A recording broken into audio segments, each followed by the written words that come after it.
Oi, tudo bem? Espero que estejam todos bem. Apesar desses momentos que a gente está passando, são de muitos desafios.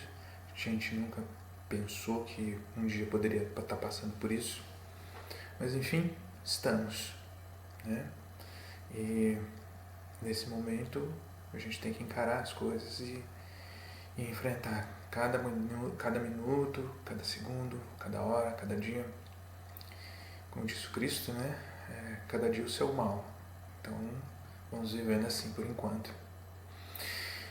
Mas, o tema de hoje eu acho muito pertinente para o momento, que muitas vezes a gente fica parando para pensar se será que isso estava planejado? Será que eu estava preparado para viver isso tudo?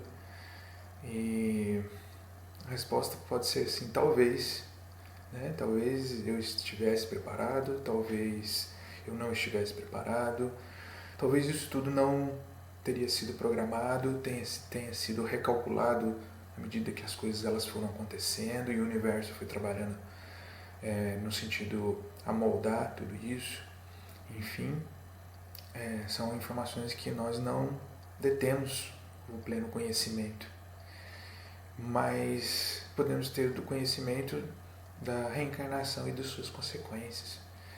E eu vou estar falando nesses dois vídeos sobre o capítulo 4 do Evangelho segundo o Espiritismo, que tem como título de Ninguém poderá ver o reino de Deus se não nascer de novo. Então, é um tema bastante trabalhado já e vem desde a antiguidade. Muitos povos, antigamente, eles tinham outros conceitos sobre reencarnação, mas sempre acreditando do retorno da alma para o plano físico, num sentido mais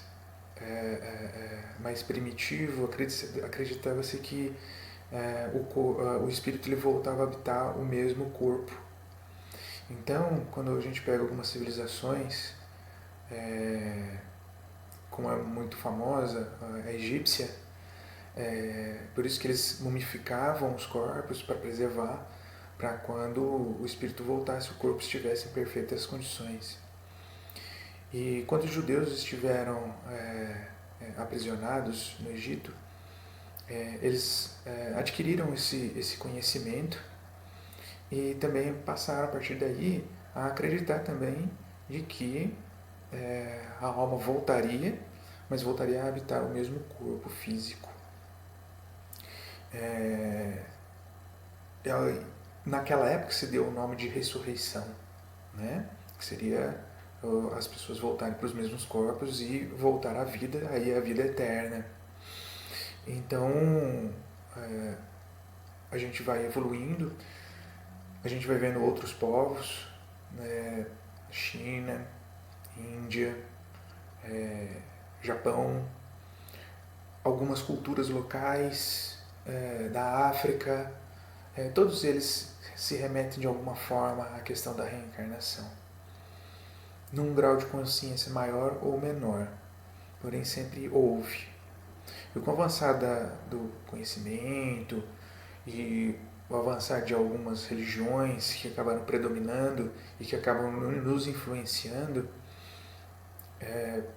basicamente essa questão da reencarnação ela sumiu, foi de certa forma abolida, né, como sendo diabólica, e ficou-se o conceito de ressurreição dos justos, principalmente dentro da cultura judaico-cristã, onde apenas os justos teriam ou têm o direito de retornar a habitar o plano físico novamente com os mesmos corpos que quando aqui viviam. Quando Kardec começou a receber a compilação de toda a doutrina, isso veio à tona novamente, a questão da reencarnação. Até porque a Europa estava acabando de sair de uma grande guerra, onde Napoleão tinha promovido grandes guerras dentro da Europa, e a França estava pululando em termos de igualdade, fraternidade e liberdade, logo após a queda de Napoleão. E Kardec vem justamente na sequência, algumas décadas depois, trazendo esse fruto do iluminismo francês, que acabou influenciando toda a América, todo o processo de independência das Américas. Então, quando ele começou a trabalhar de uma forma sistemática, metódica, confrontando com a razão, com o bom senso, com critério, os espíritos acabaram trazendo uma nova roupagem ou um novo entendimento a respeito do que é a reencarnação, ou do que é uma encarnação. Um contexto não abordado na antiguidade ou até então, ficando tudo muito no campo do mítico, dos mitos, né, das criaturas, até porque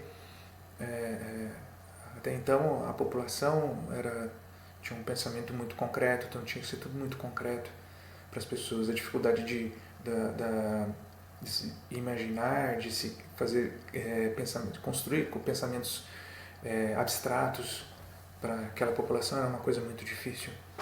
Por isso que Jesus falava em parábolas, né?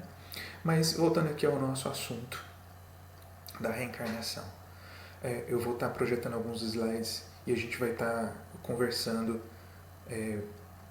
de uma forma bem didática para a gente ir refletindo e também desmistificando algumas coisas que mesmo dentro da doutrina espírita a gente acabou herdando de outras religiões.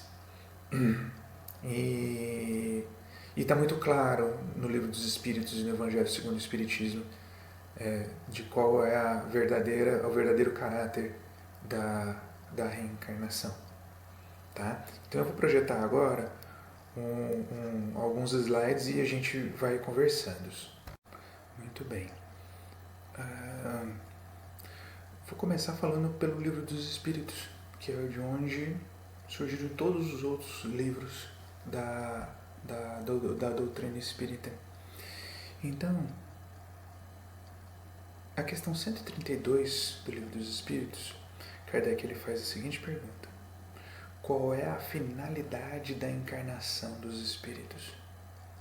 Ou seja, para que serve estarmos aqui? Qual é o grande propósito?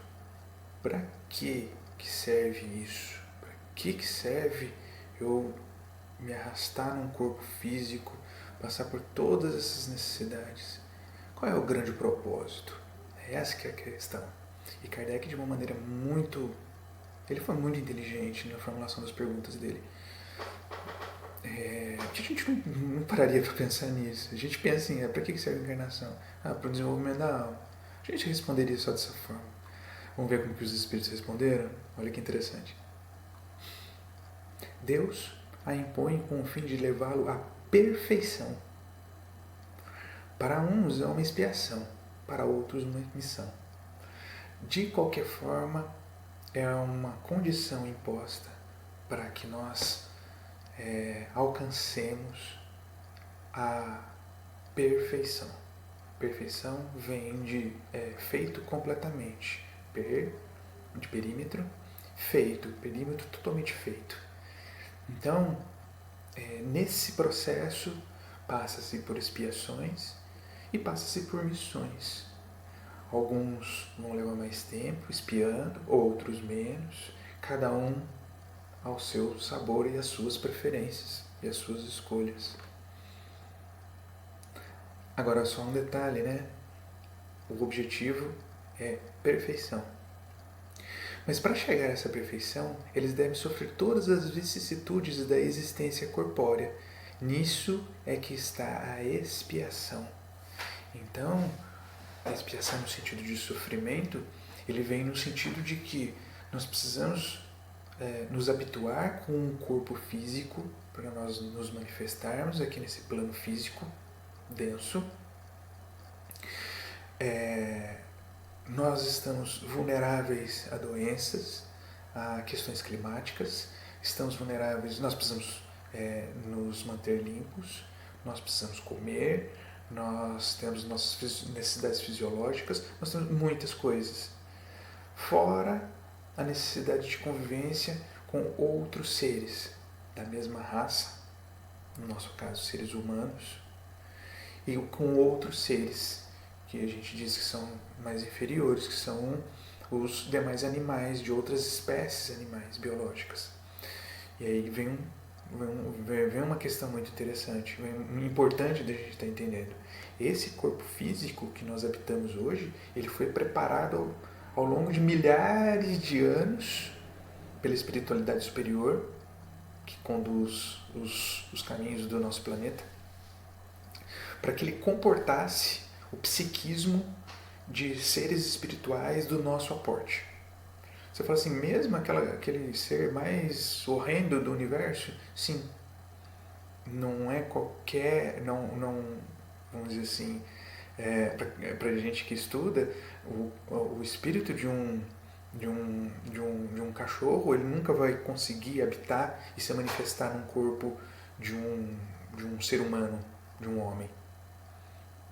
Então, e vice-versa, porque há o descompasso, não há a propriedade necessária para a manifestação do psiquismo da alma com o ser biológico ao qual ele precisa para se manifestar. Então, esse conjunto de características de conviver consigo mesmo, com as suas necessidades físicas e com as suas necessidades do coletivo, é que vem as necessidades de ir se acertando. No começo a gente vai errando muito, que vem muito de tentativa e erro, principalmente nas primeiras encarnações. Muita tentativa e erro. Só que até se perceber que errou, às vezes passou umas 2, 3, 4 encarnações pra gente perceber que, nossa, o que eu estava fazendo estava equivocado, estava indo para um outro caminho. Né? Então, não necessariamente a relação causa e efeito a gente consegue ver na velocidade que a gente gostaria, vamos dizer assim. Às vezes a gente vai levar um tempo para processar isso. E às vezes a gente entende, mas a compreensão fica a desejar. Né? Então, isso faz parte das vicissitudes. Todos os nossos conflitos, todos os nossos acertos, as nossas felicidades, as nossas angústias, todas elas estão relacionadas, é só a gente fazer um exercício, estão relacionadas a ou coisas relacionadas à manutenção, ao corpo físico, ou relacionadas no relacionamento interpessoal, né? Com os nossos familiares, com a nossa coletividade, com os nossos vizinhos, país, mundo. Né? Então, é isso que eles estão explicando aqui. A encarnação tem ainda outra finalidade, que é a de pôr o espírito em condições de enfrentar a sua parte na obra da criação. Aqui está a grande chave. Nós fazemos parte da cocriação divina, como se nós fôssemos as pontas dos dedos de Deus a manipular a esfera física. Nós somos os trabalhadores divinos que fazem com que os desígnios divinos, no seu maior aspecto possível, se concretizem. Então a nossa existência ela nunca é em vão. Por mais banal que tenha sido a vida, por mais por mais pior que a gente encontre, não existe mais pior, né? Existe horrível, existe péssimo, né? A gente aquela vida ela teve um propósito. Aquela vida ela teve um propósito, apesar de tudo. Agora, o mais importante da gente entender é que nos colocar em condições de enfrentar a nossa parte na obra da criação. Cristo disse que nós éramos deuses, né? E aqui está confirmando isso, né? Nós somos, talvez não Deus, não somos Deus, mas somos somos dotados da sua imagem e semelhança. E assim como ele, nós também conseguimos fazer muitos milagres. É para executá-la que ele toma um aparelho em cada mundo, é o que eu estava falando agora de pouco, né? Com relação ao corpo físico que a gente habita. Esse é apropriado para o nosso mundo. Para as outras esferas, cada planeta tem as suas características, suas peculiaridades. Em harmonia com a matéria essencial do mesmo, a fim de nela cumprir, daquele ponto de vista, as ordens de Deus. Ou seja, o item anterior é complementado por esse último item. Então, estamos às ordens do Senhor mesmo, de uma forma inconsciente. E dessa maneira, concorrendo para a obra geral, além de progredir. Também, para a obra geral, também progrediu. Ou seja, nós contribuímos para que o grande mecanismo do universo ele funcione, mas também serve de instrumento para o nosso próprio desenvolvimento. Então, duas grandes finalidades: o nosso desenvolvimento e, ao mesmo tempo, nós estamos colaborando com essa grande arquitetura, essa grande engrenagem do universo. A ação dos seres corpóreos é necessária na marcha do universo. Mas Deus, na sua sabedoria, quis que eles tivessem nessa mesma ação um meio de progredir e de se aproximarem dele.